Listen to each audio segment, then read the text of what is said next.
Okay, so today I want to talk about what to do in the fire station for yourself, and what to do if you think you got a coworker that's struggling with alcohol and struggling with their emotions.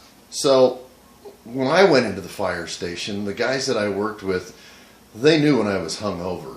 I used to get in the back of the rescue squad, pull out the breathalyzer, and breathalyze myself to see if I was actually registering a BA when I got to work and I was hungover.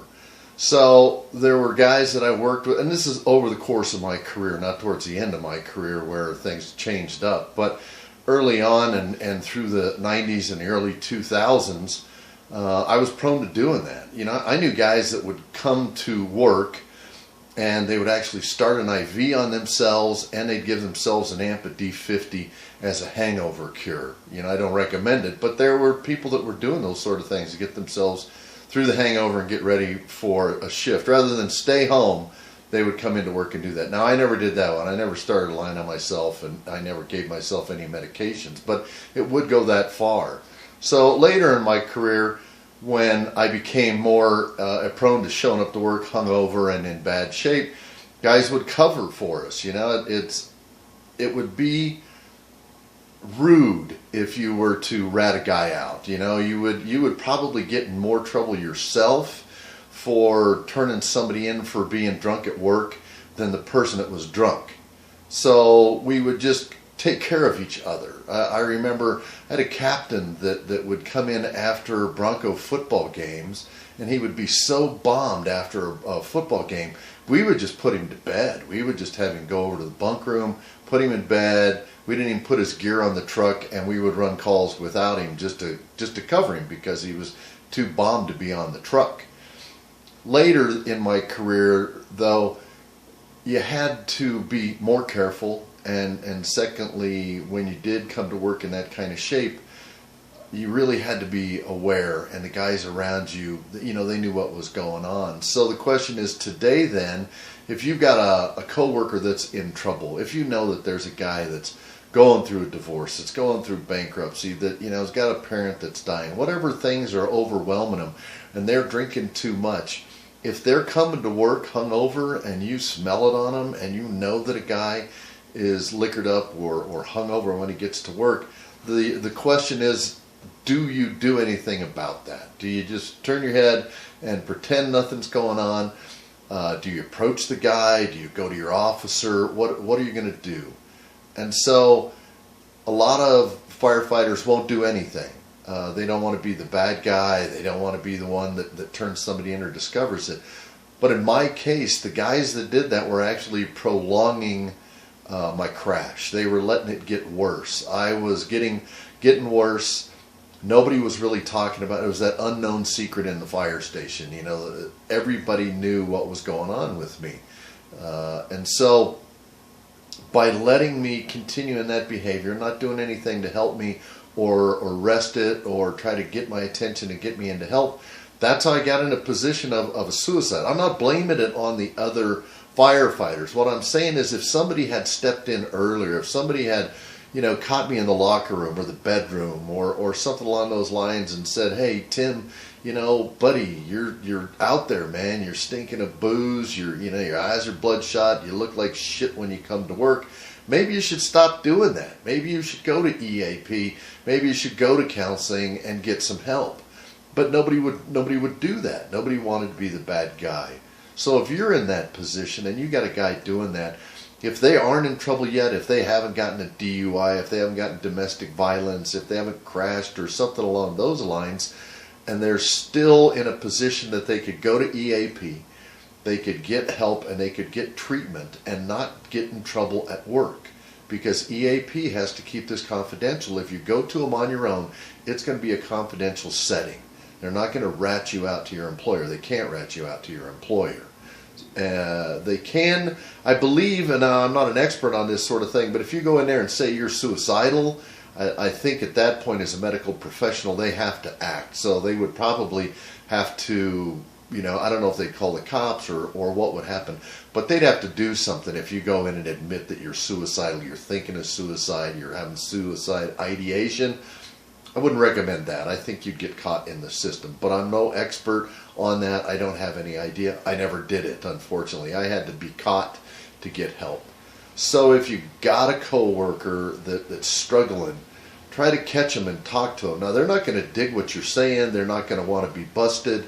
But you got to look out. If we really are going to go along with this notion of we're a second family. You're my brother, you're my sister. And I'd do anything in the world. I'd go through fire for you and that kind of bullshit.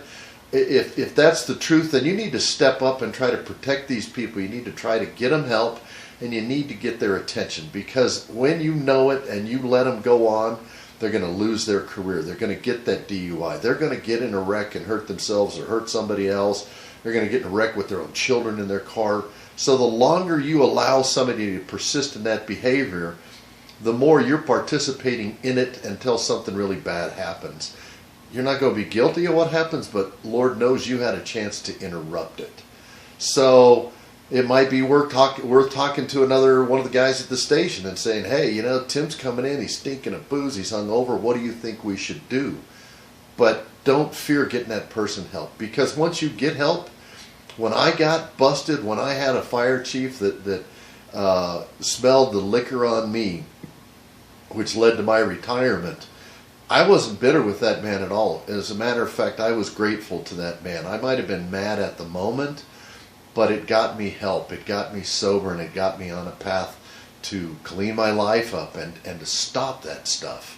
And so I wasn't mad at that man at all. Now, he got a bunch of grief, I know, from the line. The guys at the stations, especially the guys at the station where I was working with him, when they saw what happened, there was a lot of people that were upset. There were guys that wanted to know, hey, why didn't you just send him home sick? Why didn't you do something to help him rather than immediately go to a drug test and have him do a UA and get him in trouble and essentially lead to his retirement? This guy took a lot of grief. And I saw him one day, and I shook his hand, and I apologized to the man and told him that he shouldn't feel any guilt at all about what he did. It was very beneficial to me at the time. Now, if you're the guy that's coming into work, here's what you need to know, is your coworkers know you're hungover. They're smelling liquor on you. I don't care what you try to do to cover that up. There's like this myth, if you drink vodka, nobody can smell it. No, you can smell vodka. It smells like liquor. So, no, that doesn't work. So if you're coming to work and you're using breath mints and you're using chewing gum and you're gargling and you're doing all this shit to cover it up, it still isn't working. It's coming out of your pores, man. If you're around somebody that doesn't drink at all, you stink. You smell like liquor, and they know it. And if you put yourself in a position where you got somebody that's not generous, where you got somebody that's not worried about you, maybe you got somebody that's got a resentment towards you. Lord knows I got enough firefighters that didn't like my ass. That's an opportunity for one of them to go after you. That's an opportunity for them to rat you out and say, hey, you know what? Tim's at work. He stinks of booze. I think you got to call the chief and get something over here. That's going to be a way worse setting. And that can happen every time you go into the station hungover. Every time you go into the station and you smell a liquor, you run a chance of losing your job at that point, or definitely getting in serious trouble. If you're a driver engineer and you've got a commercial driver's license, you got a CDL, and you get in that situation, CDL is zero tolerance. If you're at the station and you're going to drive a fire truck, even if you've got a small BA on you, that's going to be a demotion. That's guaranteed you're going to get demoted from being a driver. You probably get kicked back to being a firefighter, and you're going to spend at least a year on probation and go through all the therapy and help. So if you're in that situation, understand you're vulnerable every time you go to the station in that condition. It's going to be way better for you if you think about getting help on your own. You can go, like I said, to EAP. Here's another thing. You can try AA. If you think you've got a problem and you're not sure you've got a problem, you can go to AA.